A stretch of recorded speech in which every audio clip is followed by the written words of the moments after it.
दरम्यान याच कार्यक्रमामध्ये जैन मुनींनी आता थेट राजकीय आखाड्यात उतरण्याचा निर्धार व्यक्त केलेला आहे आणि त्यांनी एका पक्षाची स्थापनाही केली आहे.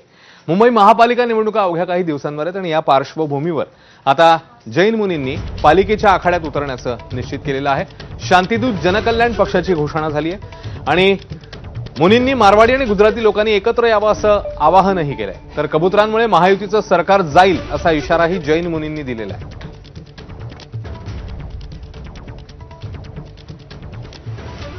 हमारी जो पार्टी अभी शांति दूत जन कल्याण पार्टी की आज मैं घोषणा करता हूं.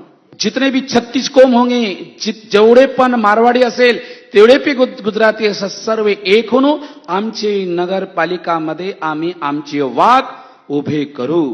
ठीक है. कबूतर खाने बंद किए, अब्दुल का क्या हाल होगा? खाने के चक्कर में कांग्रेस गई थी, मुर्गी के चक्कर में शिवसेना, अभी कबूतर के चक्कर में कौन सी पार्टी जाएगी भगवान जाने.